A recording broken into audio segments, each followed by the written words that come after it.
Ou já vai começar?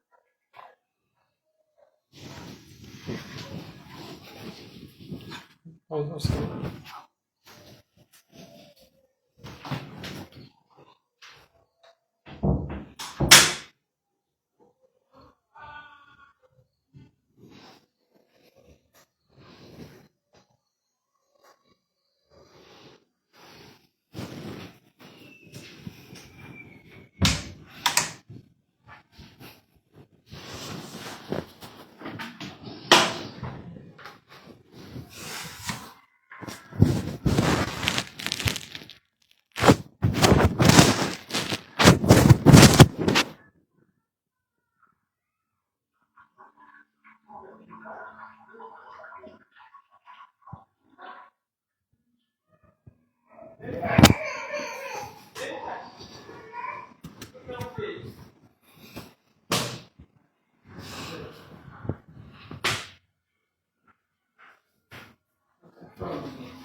Boa noite a todos. Eu tô só fazendo aqui os últimos ajustes pra gente começar a aula de hoje, tá?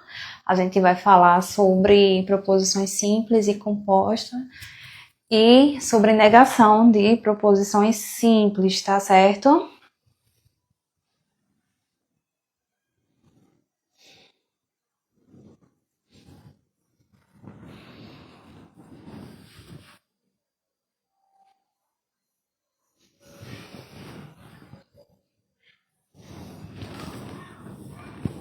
Vamos esperar só mais alguns minutinhos para poder começar a live.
Bom, gente, vamos começar a aula de hoje.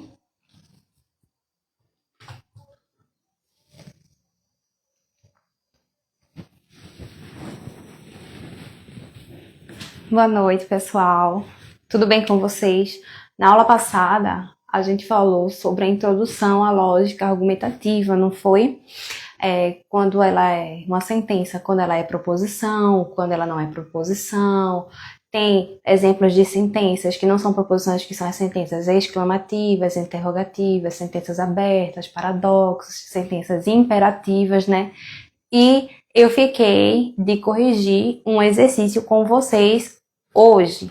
Eu botei o link lá no meu story mais cedo e também tem o mesmo link no meu perfil aqui do Instagram, certo? Para você poder responder as questões que foram propostas, que é para a gente revisar a live passada, tá joia? Então vamos começar?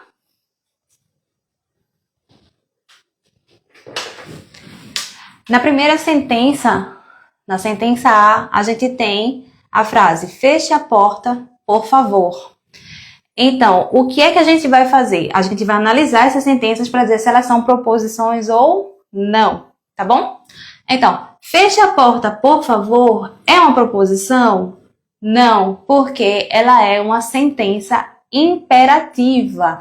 Feche a porta, ela está indicando uma ordem, tá bom? Então, ela não é uma proposição.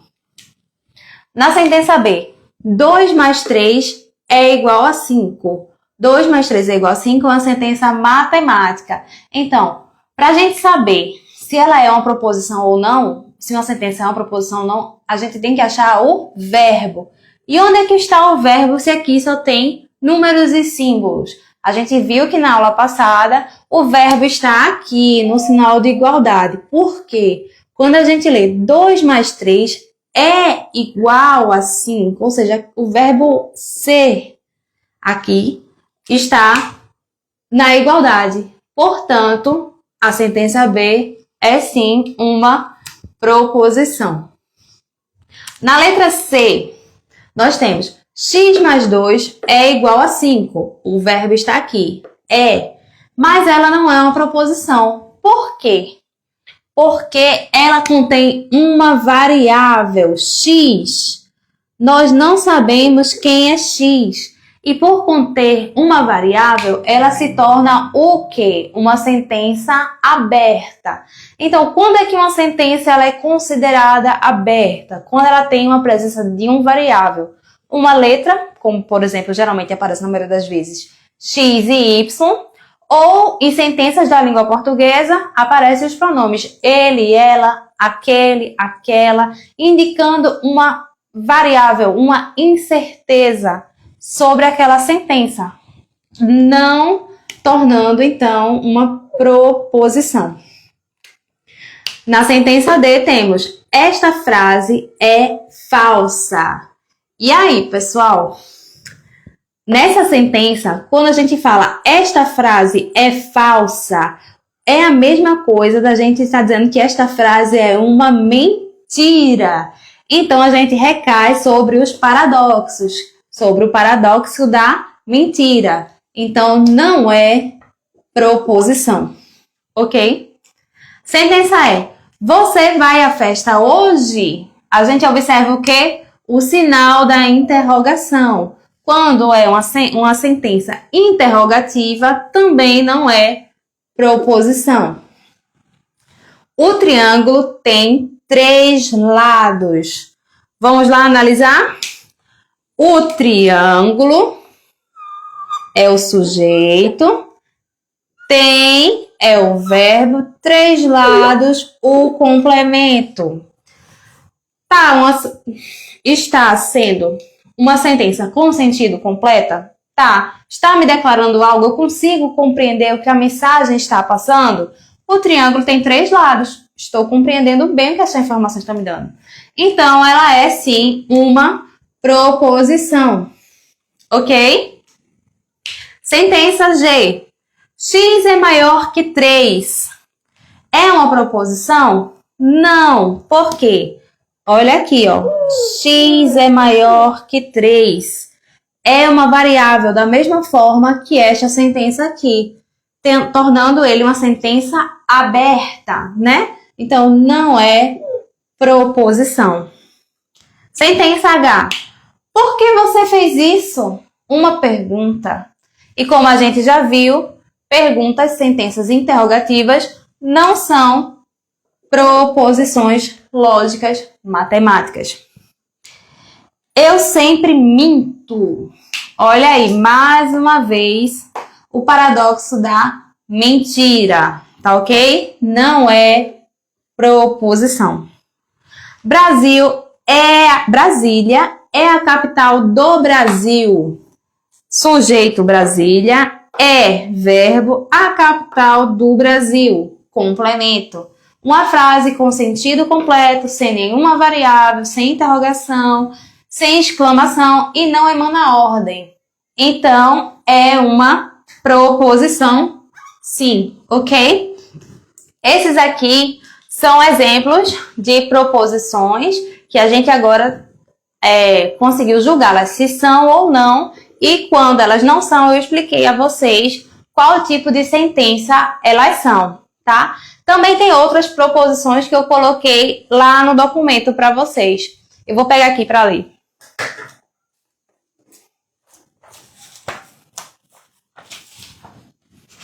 Ó, a sentença K, A mais B mais C. A mais B é igual a C, presença de 3 variáveis. Não é proposição, é uma sentença aberta. L, onde você estava ontem? Uma interrogação não é proposição, é uma sentença interrogativa. Tudo que eu digo é mentira. Mais uma vez, o paradoxo da mentira, não tornando essa sentença uma proposição. 5 é um número par. Ok, proposição. A Lua é o satélite natural da Terra. Fase bonitinha, tudo certinho, proposição. Acorde agora. Uma sentença imperativa, mandando você acordar agora. Então, não é proposição lógica. Ok? A idade de João é maior que 18, proposição. A única certeza é que não há certezas, proposição também. Ah, se eu soubesse, sentença exclamativa, que não é proposição. E se chover, então a rua ficará molhada, proposição também, ok? Agora, o que eu quero explicar a vocês é a diferença de proposição simples e proposição composta. Todas essas proposições aqui que nós estudamos, elas são proposição simples. Por quê? Porque elas só estão me dando uma ideia, um argumento. Não é um conjunto, não são duas ou mais ideias que está sendo me apresentado. Quando eu falo aqui, que é proposição, o triângulo tem 3 lados. Só está me dizendo uma única informação. Nada mais. Então, quando só tem a presença de uma única informação na proposição, ela é considerada uma proposição simples, certo? A gente vai procurar aqui o verbo e a gente vai procurar o sujeito, o complemento e vamos identificar se ela não tem a presença de nenhuma variável e se ela nos oferece um argumento que faça sentido, tá certo? Mas, Patrícia, quando que uma proposição ela não vai ser simples? Vamos colocar aqui exemplos para vocês.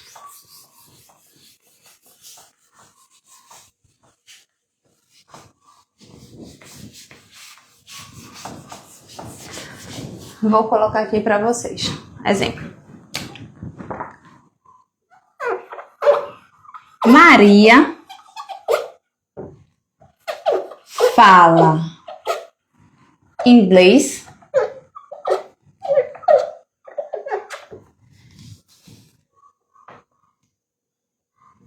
Recife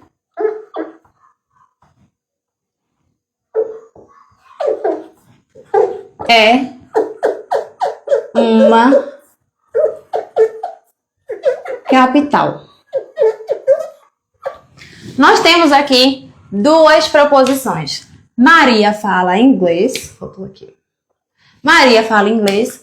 Recife é uma capital. Duas proposições. Separadamente, proposição simples. Proposição simples. Presença do verbo. Presença do verbo. Ok? E como é que a gente vai fazer para unir essas proposições para torná-la composta? Nós vamos usar conectivos lógicos. Tá ok? Por exemplo, aqui eu posso colocar o conectivo é, unindo as duas proposições. Ficaria, Maria fala inglês e Recife é uma capital. Observa que aí, quando eu falo esta frase, Maria fala inglês e Recife é uma capital, eu estou lhe dando duas informações. Ok? Eu estou dizendo que ela fala inglês e Recife é uma capital do nosso país, de um estado daqui de Pernambuco. Estou lhe dando duas informações unidas por um conectivo lógico. Certo?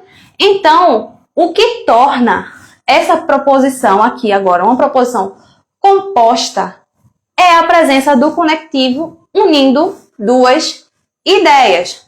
Como, por exemplo, eu posso colocar o último exemplo da atividade que eu passei para vocês, que foi, se chover,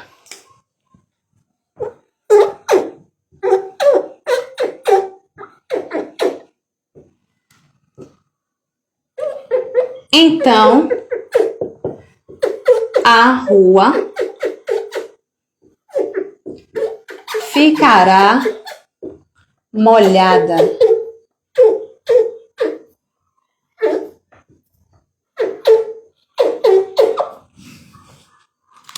Duas sentenças unidas por qual conectivo? O conectivo se.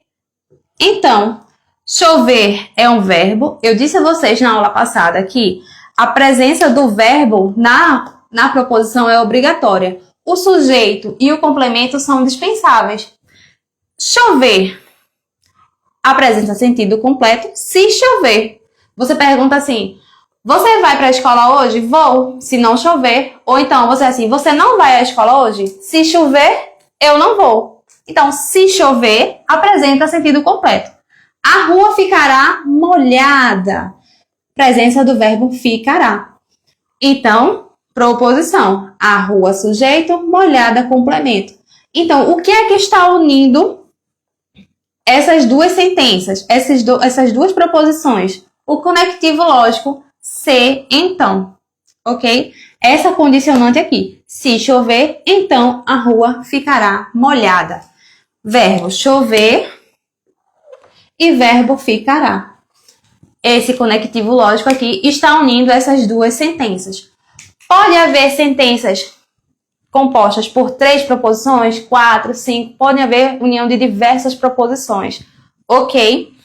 Geralmente a gente trabalha com apenas 2. Geralmente caem questões, geralmente 2 sentenças, né? Unidas por um conectivo lógico. Mas dependendo do nível da prova que você for fazer, podem vir mais proposições, né? Quando você vai lá construir a tabela verdade, saber o número de linhas da tabela verdade, né? Que tem questões que pedem para você dizer quantas linhas essa tabela verdade vai ter. Então, geralmente, tem mais união de mais sentenças com mais conectivos lógicos. E quais são os conectivos lógicos principais do raciocínio lógico matemático?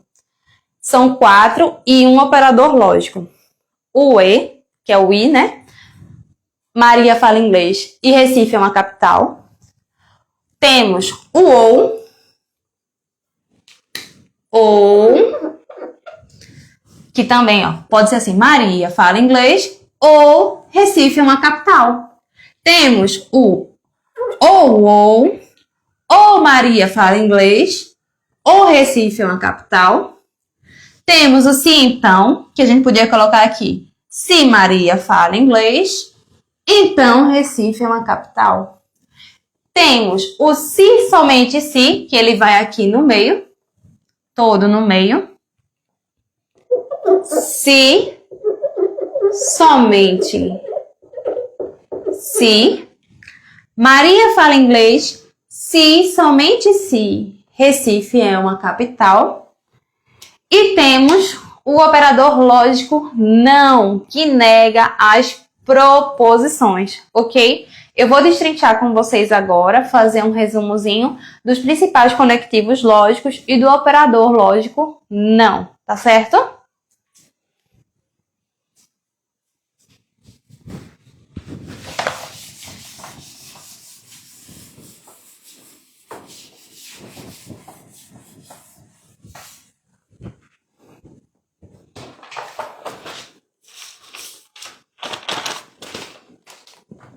Vamos começar pelo conectivo é.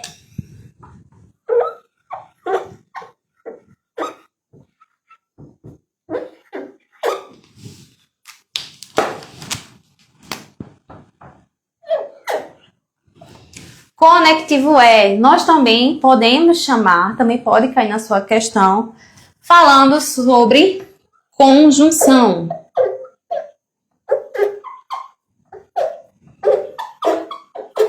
É como nós chamamos o conectivo é na lógica matemática. Vou escrever aqui um exemplo para vocês. Eu estudo e passo. Tá ok? Primeira proposição, eu estudo. Passo, segunda proposição. E nós temos a presença do conectivo é. Como é que a gente representa isso na simbologia? Na simbologia matemática. A primeira sentença, geralmente, os examinadores das questões colocam P, Q, R, S, seguindo a ordem das sentenças que aparecem. Então, a primeira sentença, essa parte aqui, a gente vai chamar de P, e a outra sentença a gente vai chamar de Q. E qual a representatividade do I? Um circunflexo. Então, qual a simbologia dessa frase? P e Q. O examinador pode apresentar a proposição a vocês dessa forma escrita ou dessa forma aqui, simbólica. Tá certo? Vamos para o próximo conectivo. Conectivo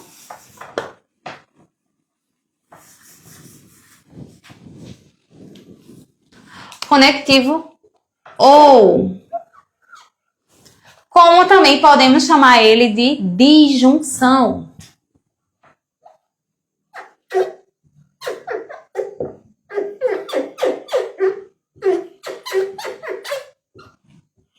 Disjunção. Eu estudo ou passo. Ok? Eu estudo ou passo. Primeira sentença na simbologia P. Segunda sentença Q. E como é a simbologia da disjunção? Um chapeuzinho invertido. Assim.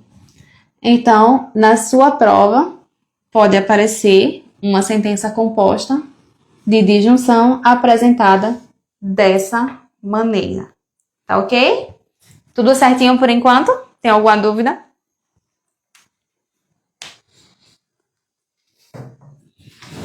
Vamos para o próximo conectivo. Ah, tem um exemplo que eu tenho que explicar a vocês. No português, o ou só permite que uma coisa aconteça. Tá joia? Como, por exemplo, se a gente lesse aqui no português, estudo ou passo.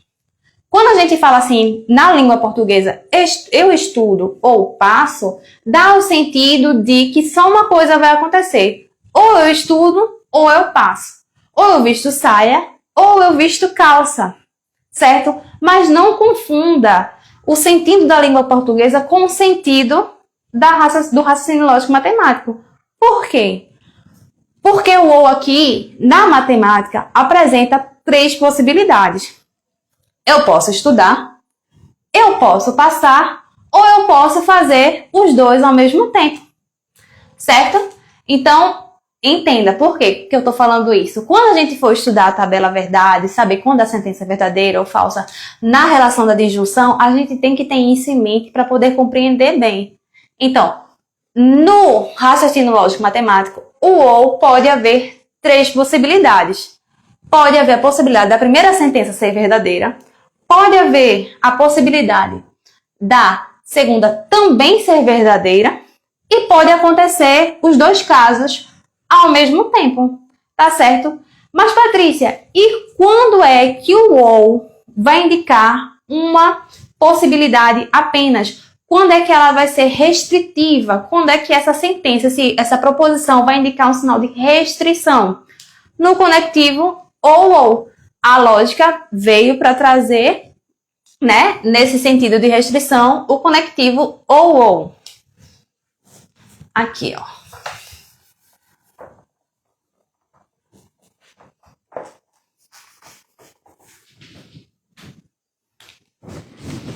Conectivo ou, que a gente pode chamar de disjunção exclusiva.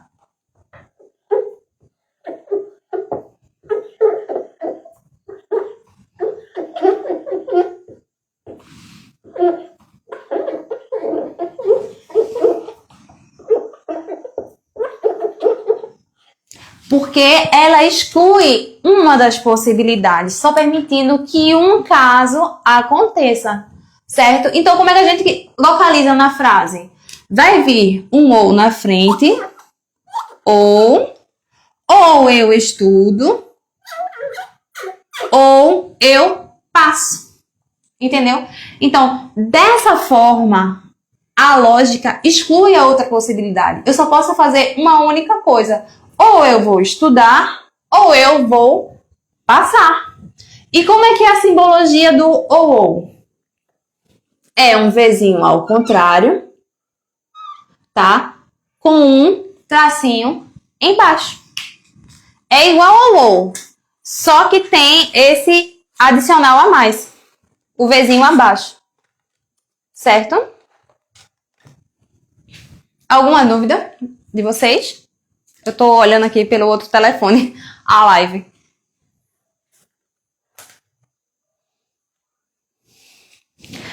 E a gente vai agora para outro conectivo lógico, que geralmente é um dos mais difíceis, quando tem uma gama de equivalências lógicas, né, que a gente vai estudar um pouquinho mais à frente sobre equivalências, que é o conectivo se então, o condicional, né?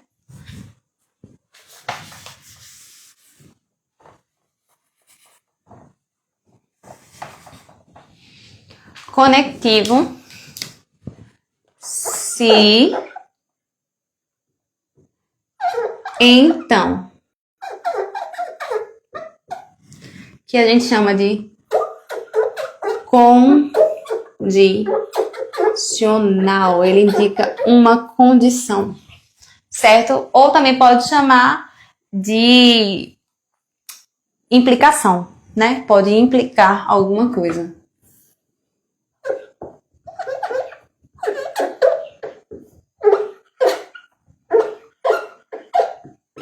Implicação. Como é que ele vem na frase? Ele vai vir assim. Vai vir o se na frente. Se eu estudo, vírgula, então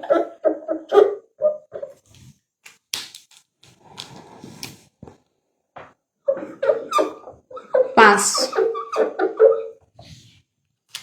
Certo? Aqui seria a segunda proposição. E como seria a representação simbólica do se então? Uma seta apontando para a direita, tá certo? A simbologia seria a primeira sentença P, flecha, Q. Essa é a simbologia do conectivo se, então. Tá ok? E agora nós temos Tem gente que chama de conectivo, né? Mas nos materiais que eu estudo, na maioria deles, o não considera como conectivo, considera como operador lógico, né? O não, a representação de uma negação na proposição.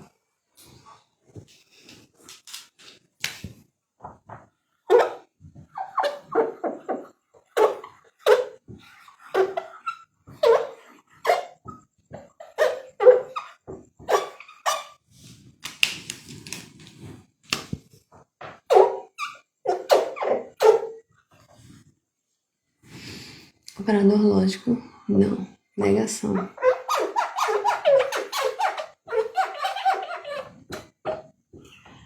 O que é que esse operador lógico não faz? A gente já subentende, né? Ele nega a frase. Ele nega a proposição. Certo? Aqui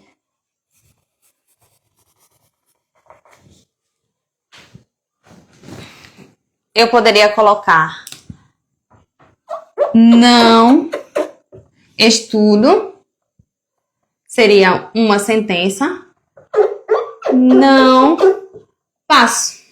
O não, ele não une proposições. Por isso que a maioria dos professores, dos autores, não considera ele como conectivo, né? Porque não há essa união das sentenças. Ele apenas nega as sentenças, né? Aí aqui a gente tem a sentença P e aqui a gente tem a sentença Q. Como é que a gente representa o não na simbologia? Ou a gente faz essa barrinha aqui, barra P, como também podemos colocar o tio. Tio Q. Então, quando a gente vê nas questões essa barra e a proposição, esse tio e a proposição, significa que isso aqui está fazendo com que esta proposição aqui seja negada. Ela está negando essa proposição aqui. Tá joia? Bem simplesinho, né? O operador não nega a proposição que está à sua frente. Tá certo? Eu esqueci de falar para vocês do conectivo se, somente se. Vou falar agora. O bicondicional.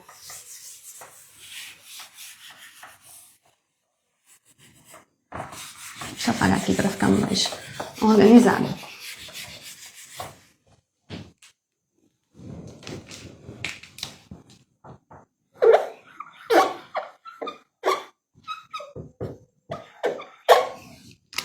Conectivo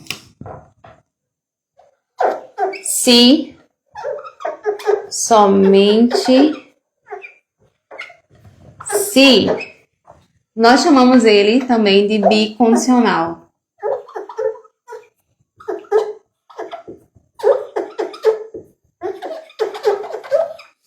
Ele apresenta duas condições. E como é que ele vem? Como é que ele se apresenta para a gente nas frases? Ele apresenta totalmente no meio. Eu estudo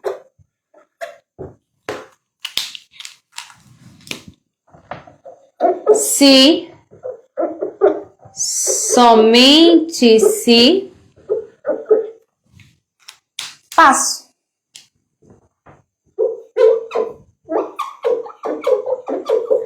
Eu estudo se, somente se, passo. Então, nós temos agora a primeira proposição, que é a proposição P, P de primeira, e temos a proposição Q. Como seria a simbologia lógica do conectivo se, somente se? Flecha dupla para ambos os lados. Então, como seria a simbologia? P, flecha dupla, Q. Tá certo? O circunflexo conectivo é, o V conectivo ou, O V com tracinho embaixo, mas também pode aparecer assim. Um círculo com um mais. Representa o ou. A seta para a direita, o se, então. E a flecha dupla é a simbologia do conectivo se, somente, se.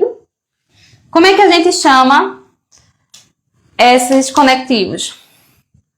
I é a conjunção, ou é a disjunção. O ou é uma disjunção exclusiva. Se, então, é a condicional. E o se, somente se, é o bicondicional. Tá certo? Ah, faltou a negação. Para negar, a gente pode fazer assim. Ou apresentar um til. Seria o não.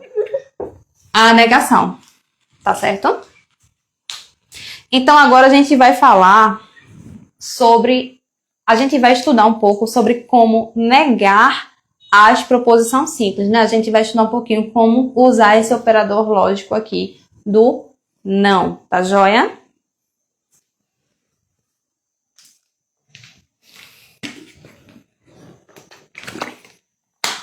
Deixa eu amarrar meu cabelo aqui, fica muito quente.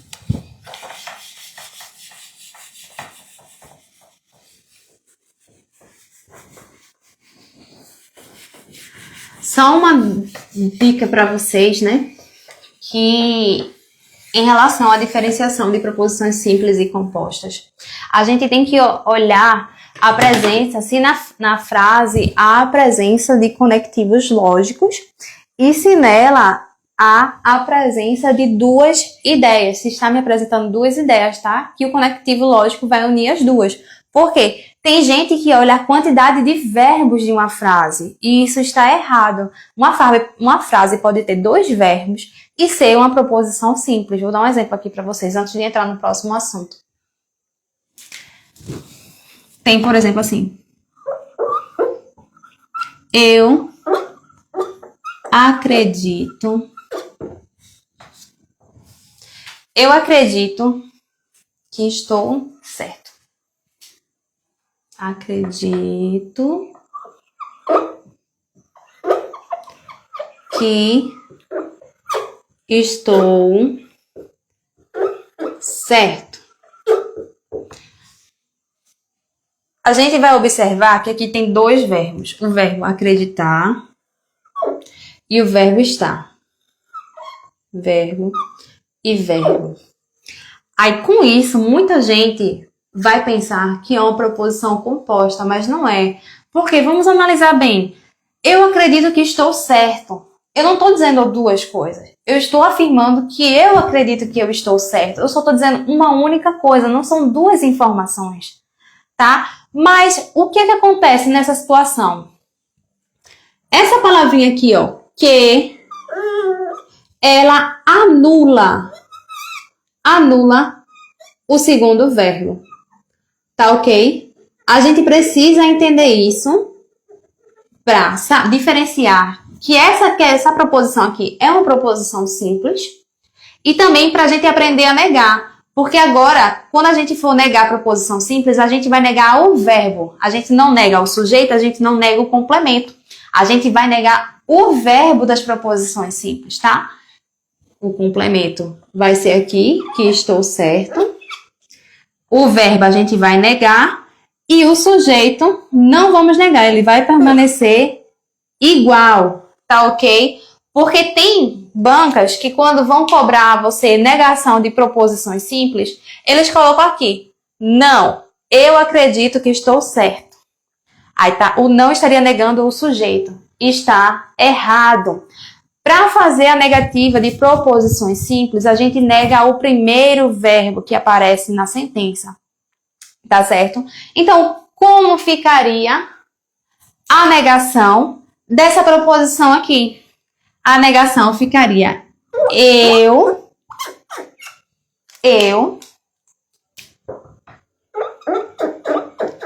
não acredito que estou certo. Essa é a forma correta de negar essa proposição. O não, toda vez que a gente quer negar uma proposição, a gente coloca o operador lógico não. E onde é que a gente coloca? A gente coloca à frente do primeiro verbo da sentença, não do segundo. Eu acredito que não estou certo. Essa forma, colocando o não aqui à frente do segundo verbo, está incorreta na questão lógica matemática, na questão de negação lógica matemática. Tá joia? Frases que têm apenas um verbo é muito simples. Como, por exemplo, eu vou citar aqui o meu filho. Nicolas é bonito. Nicolas é bonito. Então, como a gente nega essa frase, é bem intuitivo. Nicolas não, olha o não aqui, é bonito. Bem simples, né? Quando tem apenas um verbo. Bem fácil de aprender, bem fácil de decorar. Porque a negação de proposições simples é apenas conectar o operador lógico não na sentença. É só você colocar ele na sentença. Tá joia? Outro exemplo.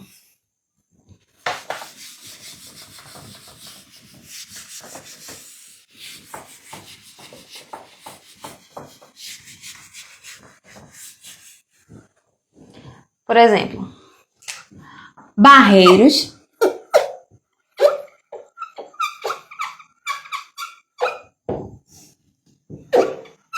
está muito calma. Barreiros está muito calma. Como seria a negação dessa sentença? Barreiros. A gente vai colocar o não aonde? À frente do primeiro verbo. Que no caso aqui só tem um, né? Barreiros não está calma. Certo? Essa seria a forma de negar esta frase. Essa proposição. E também a gente poderia colocar, se a gente simbolicamente chamasse essa proposição de P, a gente poderia representá-la dessa forma. Certo? E, Patrícia, se na proposição já vier o não, como é que eu faço? Como é que eu faço se na sentença já vier o não? Por exemplo, eu não vou à praia. Eu não vou à praia. Nessa sentença já veio o não. Eu vou colocar eu não vou à praia? Não, né? A gente simplesmente vai tirar o não para negar essa frase. Simplesmente vamos tirar o não. Ela ficaria eu vou à praia.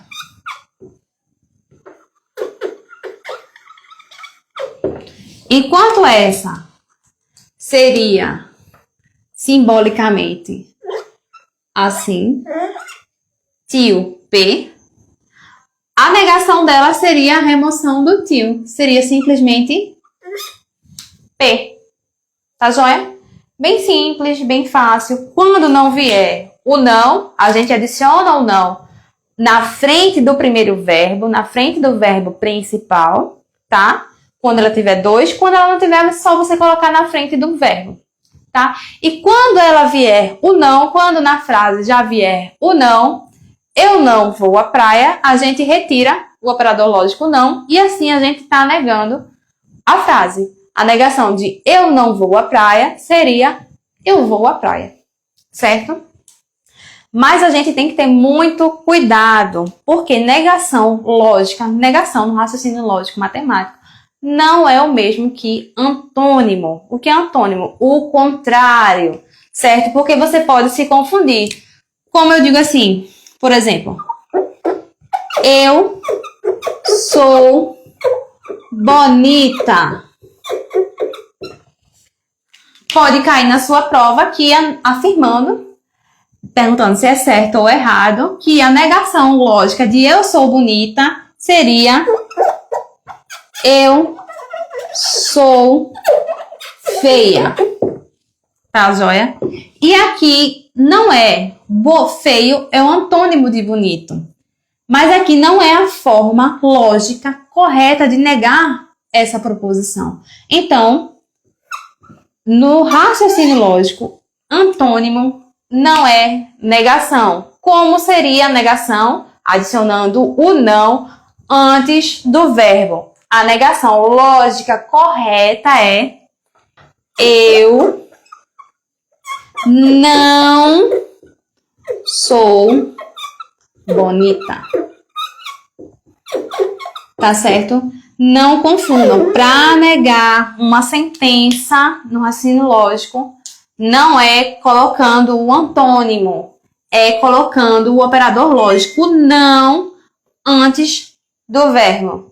Tá certo? Só que para toda regra existe uma exceção. Só existe uma exceção. E qual seria ela? Né? Vamos, por exemplo, aqui. Franco está vivo. O correto para negar essa proposição seria a gente escrever ela dessa forma. Franco não está vivo. Essa aqui é a forma padrão, a forma correta. Colocar o operador lógico não à frente do verbo. Mas, na lógica matemática, ela aceita, nesse caso aí, né, a negação de Franco está morto. A exceção à regra é essa aqui. Por quê? Porque o feio não pode ser bonito, mas porque o vivo pode ser morto, né? Já que eles são antônimos. Porque não existe ninguém meio vivo. Ou a pessoa está viva, ou a pessoa, obviamente, está morta.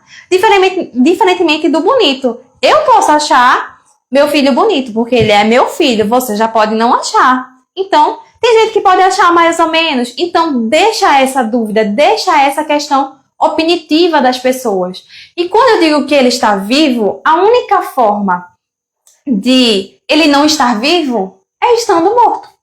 Não tem outra possibilidade, não tem o meio termo, entendeu? Então, por isso que essa forma aqui, Franco está morto, quando a gente vai colocar aqui, que essa proposição P, a gente vai negar ela, se a gente for escrever ela, pode escrever dessa maneira ou pode escrever dessa maneira aqui. Tá joia? Pegaram aí o bizu? Porque não tem ninguém meio vivo. Ninguém é zumbi. Tá certo? Então, é a única exceção à regra. Franco está morto. A única exceção à regra de negação de proposições simples, tá? O correto é fazer dessa forma aqui. Colocando o não à frente do primeiro verbo. Tá ok? Eu vou colocar aqui um exemplo de uma proposição para vocês negarem ela junto comigo.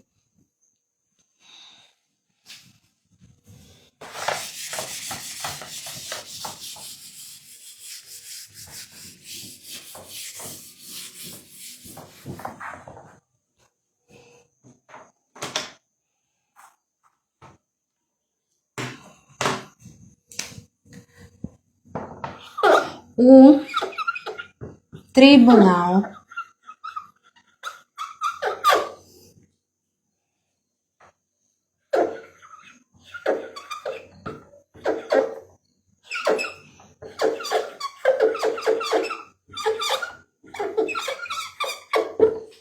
Eita, ficou muito pra cá. Deixa eu escrever mais pra cá.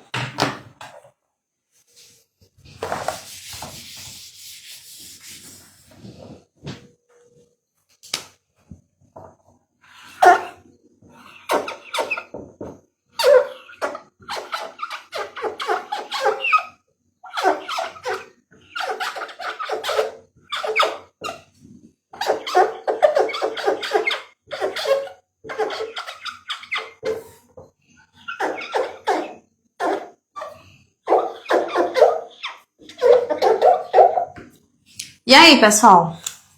Proposição simples ou composta? Proposição simples, né? Porque só está nos dizendo uma única informação. A única informação que está sendo proposta aqui é que o tribunal entende que o réu tem culpa. Que ele tem culpa lá no caso que ele está sendo julgado, né? Mas a gente tem a presença de dois verbos. Entender e ter. Tá certo? Aí por isso que eu digo a vocês, não confunda. Quando a gente for negar essa proposição aqui, a gente vai colocar o operador lógico aonde? Aqui na frente. Na frente do primeiro verbo. Tá ok? E como ficaria?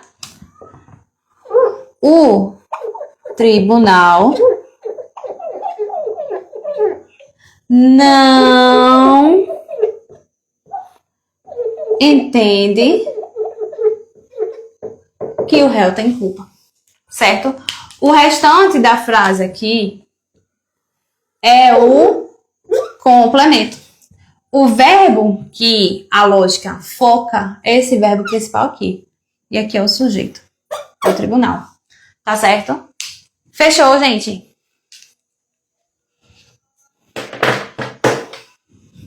Então, na próxima live, a gente vai estudar a questão da negação das proposições compostas e a gente vai entrar na questão da tabela verdade, tá bom? Depois eu vou postar aqui uns exercícios para vocês fazerem, né? Colocar os símbolos, qual símbolo corresponde a qual proposição, se ela é condicional, disjunção, entendeu? Então espero que vocês estejam gostando. Espero vocês na próxima live, tá bom? Um beijo, fique com Deus.